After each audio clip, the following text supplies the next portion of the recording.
Nobody invented football. Not really. There was no single person, no single moment, no meeting where someone stood up and said, "I have an idea. Let's kick a ball into a net and argue about it for the rest of human history." Football, the version the entire planet is obsessed with, arrived the way most world-changing things do. Slowly, messily, through a series of accidents, arguments, and one very important afternoon in a London pub.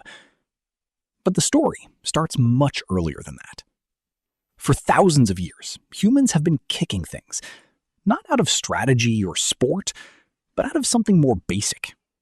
Restlessness. Play. The same instinct that makes a child kick a pebble down a street existed in ancient humans too.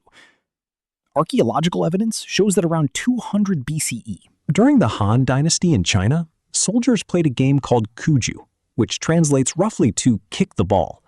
They used a leather ball stuffed with feathers and hair, and the objective was to kick it through a small hole in a silk net stretched between two bamboo poles. It wasn't recreational.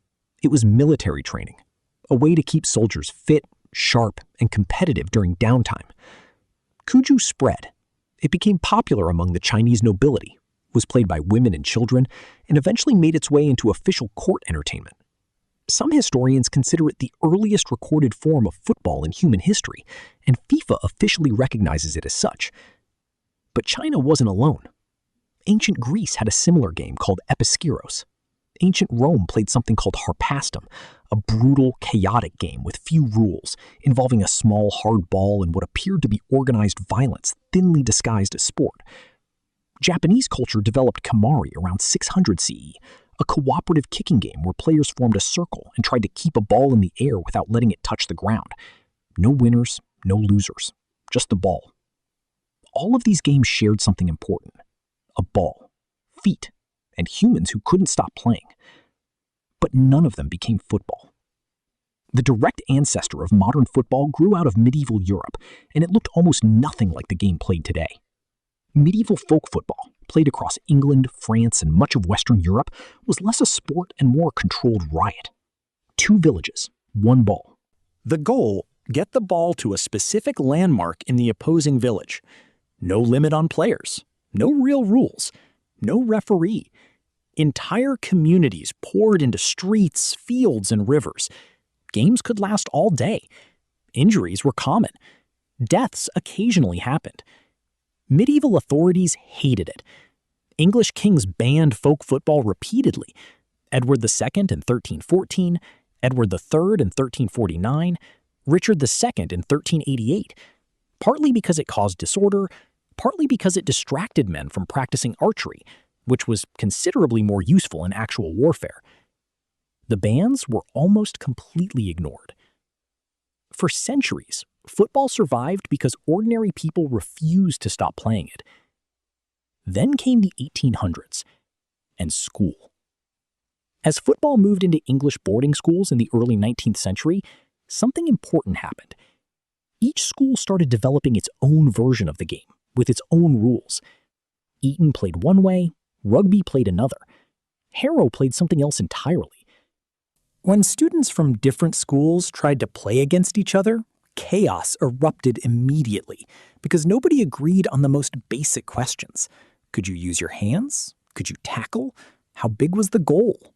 Were you allowed to kick other players? Something had to change. On October 26, 1863, representatives from 12 London football clubs met at a pub called the Freemasons Tavern. Their purpose was simple and historically enormous. They were going to agree on a single set of rules. After several meetings, the Football Association was founded, and a standardized rule book emerged. Crucially, the new rules prohibited carrying the ball with hands and prohibited hacking, kicking opposing players in the shins, which had apparently been considered a legitimate tactic. One group of clubs refused to accept these restrictions and broke away. They eventually formed their own game, with handling allowed, and called it rugby football. The remaining clubs kept the kicking-only version. They called their game association football. Over time, players shortened association to a soc, then soccer, a word that originally came from England and only later became predominantly used in America. Everywhere else, the game was simply called football.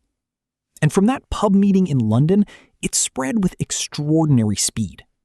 British sailors, traders, and soldiers carried the game to every port they visited. By the 1880s, football clubs were forming across South America, Europe, and Africa. In 1904, FIFA was founded in Paris with 7 member nations. Today, it has more member nations than the United Nations. The 1930 FIFA World Cup drew massive crowds in Uruguay.